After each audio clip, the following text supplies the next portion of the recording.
దత్తుడు దత్తుడు ఏం చిన్ననా?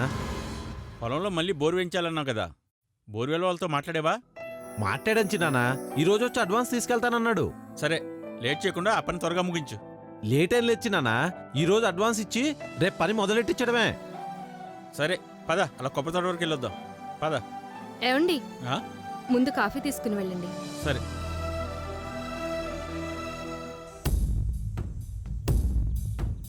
మెల్లగా బుజ్జమ్మ.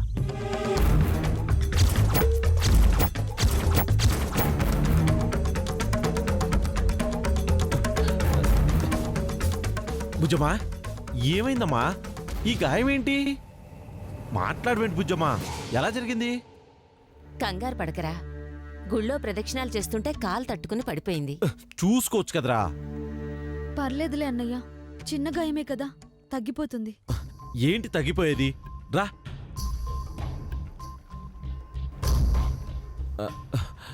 కూర్చో. మనసులోని కోరిక సరైంది కాదేమో, అందుకే అడుగు తడబడింది.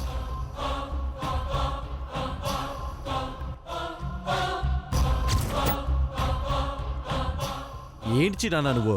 గాయపడి ఇంటికొస్తే మాటలతో ఇంకా బాధ పెడతావేంటి?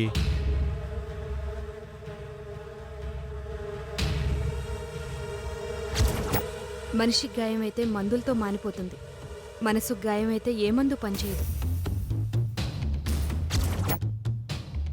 అన్నీ తెలిసిందానివి, మరి మాటలతో దాని మనసు ఎందుకే బాధ పెడుతున్నావు? ఎదుటి వాళ్ల బాధ తెలియాలని. అబ్బా, ఆపండి మీ ఆడవాళ్ళ గోల. సందు దొరికితే చాలు చిరుబుర్లాడిపోతూ ఉంటారు. పర్లేదన్నయ్య, వాళ్ళని మాట్లాడని. మనసులో ఉన్న భావం తగ్గాలంటే బాధ అంతా బయట పెట్టాలి. అమ్మ చేసేది అదే.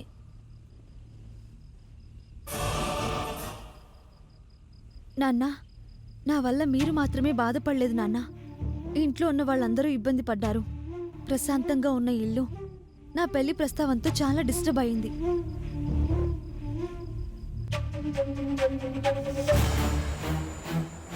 కలుపుగోలుగా ఉండే మనుషుల మధ్య కలహాలు మొదలయ్యాయి. నా వల్ల బాధపడ్డ వాళ్ళు కొందరు, నన్ను బాధ పెట్టొద్దని ఇంకొందరు.